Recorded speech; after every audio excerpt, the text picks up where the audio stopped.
एक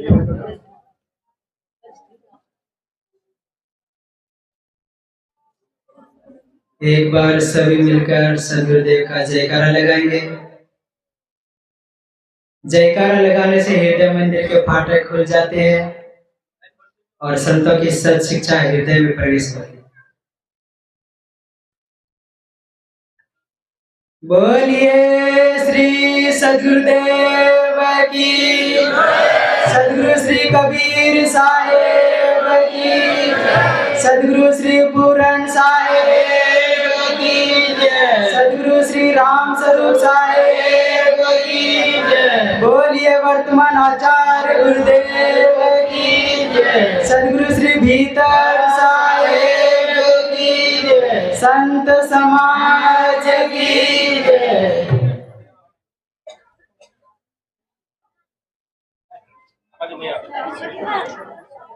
आद्य पार प्रकाशी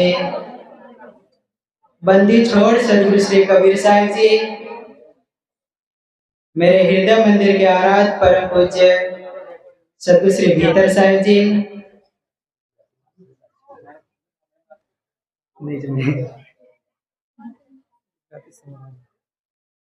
अर्चन वंदन संत समाज, वर्तमान उपस्थित सत्संग प्रेमी भक्त सज्जनों,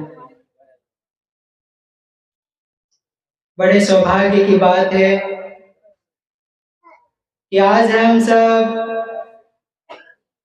परमार्थ में लगे हुए हैं, संतों के सानिध्य में लगे हुए हैं, जहां पर संतों के मुखार बिंद से ज्ञान गंगा की धारा बहती है। लोग गंगा में नहाने के लिए कोई काशी जाता है, कोई मथुरा जाता है, कोई हरिद्वार जाता है, लेकिन जहां पर सच शिक्षा मिलती हो, जहां पर संतों की शिक्षा मिलती हो, वहां पर कोई जाना नहीं चाहता है। और वहां पर जाने से तो लोग कहते हैं कि वहां पर जाएंगे तो क्या बताएंगे। कोई कहेंगे कि कोई बीड़ी नहीं पीना, कोई कहेंगे तंबाकू नहीं, कोई दारू नहीं पीना, यही बात बताएंगे और कौन सी बात बताएं। एक दृष्टांत है, संत गुरुजन बताते हैं, पति पत्नी घर में रहते थे, उसमें पत्नी सत्संगी थी, संतों के दरबार में जाती थी और रोज सत्संग सुन के आती थी। अब रोज रोज जाए तो पति को पसंद नहीं आया। उन्होंने कहा कि आप रोज रोज मत जाया करो सत्संग में, अब रोज रोज आप जाते हैं, यहाँ पर घर में भी तो रहना पड़ता है, कभी 7 दिन में, कभी 10 दिन में, महीने में जाओ तो कोई बात नहीं। अब पत्नी ने कहा ठीक है। रात का भोजन बनाया पत्नी ने और भोजन खिला दिया पति को और बर्तन ऐसे ही छोड़ दिए, ना झाड़ू लगाया, ना पोछा लगाया, कुछ भी नहीं किया और ऐसे ही सो गए। सवेरे पति उठा और उसने घर को देखा तो गंदगी वहीं की वहीं पड़ी हुई थी, कहीं कचरा इधर पड़ा हुआ है तो बर्तन इधर जूठे पड़े हुए हैं। पति एकदम गर्म हो गया और अपनी पत्नी के पास पहुंच गया और जाकर के बोला कि ये बर्तन नहीं धोए आपने, बर्तन भी झूठे हैं, कपड़े भी वैसे के वैसे पड़े हुए हैं, कपड़े धोने पड़ते हैं, बर्तनों में अब आप ये झूठे बर्तन है तो इसमें तो भोजन बनाया नहीं जा सकता है, क्योंकि कितना ही अच्छा भोजन क्यों न बना हो, अगर बर्तन ही साफ नहीं है तो वही भोजन जहर के समान हो जाता है। दूध अच्छी तरह से छान के निकाला हुआ है और वही दूध हम झूठे बर्तन में डाल दें तो वही जहर के समान बन जाता है और हम उसका प्रयोग नहीं कर पाते हैं।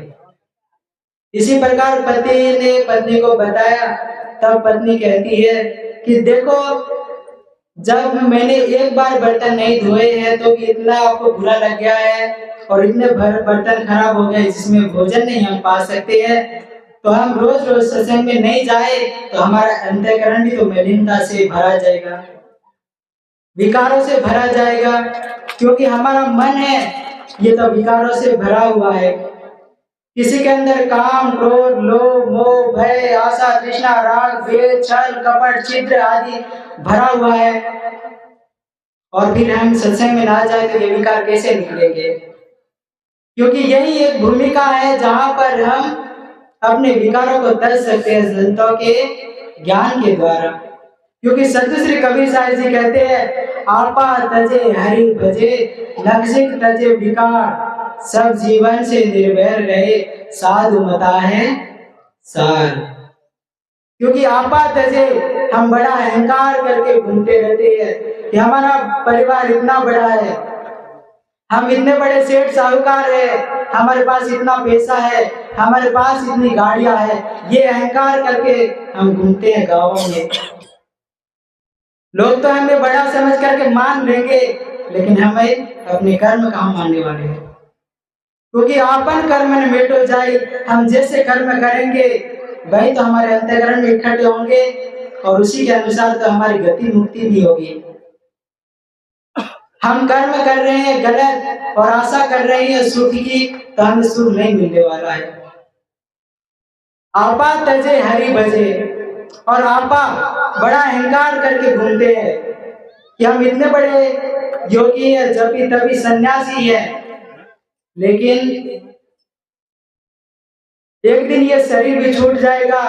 गांव, घर, नाता गुता, कुल कुटुंब ये सब के सब छूट जाएंगे और ये पांच तत्व का शरीर है ये भी छूट जाएगा और ये चेतन जीव अध्यास बस दूसरी खानी में चला जाएगा। हाथ में क्या है हमारे?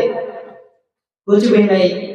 जो जीवन भर की कमाई थी, जीवन भर के जितने कर्म थे, वही हमारे अंतःकरण में टिके। क्योंकि संत गुरुजन कहते हैं, देखे सुने भोगे के संस्कार अंतःकरण में टिकते हैं। चित्त मन बुद्धि अहंकार ये सूक्ष्म देह है, इसी में हमारे कर्म टिकते हैं और उसी के अनुसार ये चेतन जीव आगे का शरीर धरता है।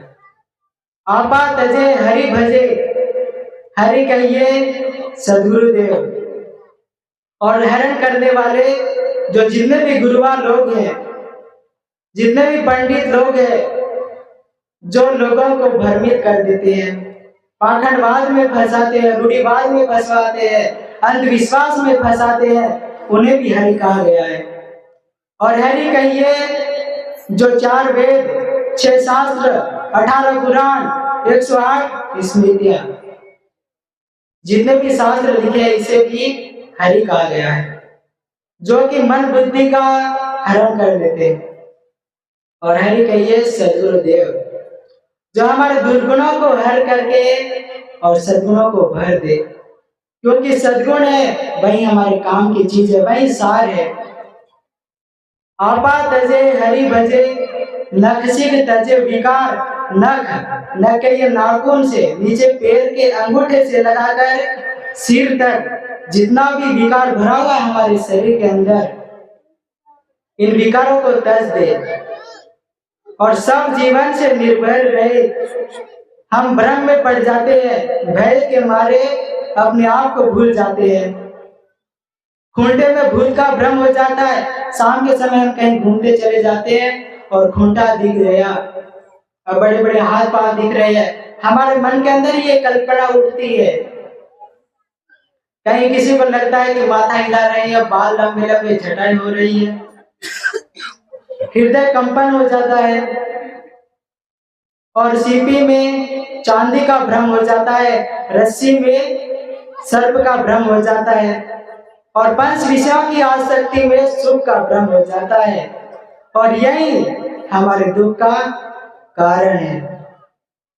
सदगुरुदेव कहते हैं सब जीवन से निर्भर रहे। इस ये मनुष्य जीवन है, इसमें जितनी भी ये कल्पना उठती है ये हमारे द्वारा ही उठती है। इन सब प्रकार के ब्रह्मों को हटाइए, सब प्रकार के प्रपंचों को हटाइए और साधु मता है सार। जो सार वस्तु है, सार वस्तु क्या है? ये सत्संग ही सार वस्तु है और दूसरी सार वस्तु ये चेतन जीव, जो सबकी कल्पना कर रहा है ये चेतन जीव। और सार वस्तु है ये अष्ट महासद्गुण सत्य, विचार, शील, दया, धैर्य, विवेक, वैराग्य, गुरु भक्ति, ये सार वस्तु है। और इनको छोड़ करके हम क्या ग्रहण करते हैं? सार वस्तु तो हम परमात्मा को ढूंढने में लगा देते हैं, वही सार वस्तु होगी ऐसा मान लेते हैं, लेकिन सार वस्तु कहीं बाहर नहीं। सार वस्तु तो ये चेतन जीव ही है जो सब प्रकार की कल्पनाओं में फंसा हुआ है।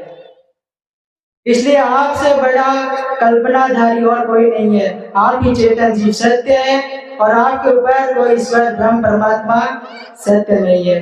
सब प्रकार की कल्पनाओं को त्याग दीजिए, सब प्रकार के अहंकार को त्याग दीजिए और संतों के संगत में लग करके अपने अंतःकरण को शुद्ध करिए, क्योंकि शुद्ध अंतःकरण में ज्ञान का प्रकाश होता है। घर में रहो तो माता पिता की सेवा करो और संतों के संगत में रहो तो संत गुरुजनों की सेवा करो। इन्हीं वचनों के साथ मैं अपनी वाणी को विराम देता हूँ। बोलिए श्री सद्गुरुदेव की।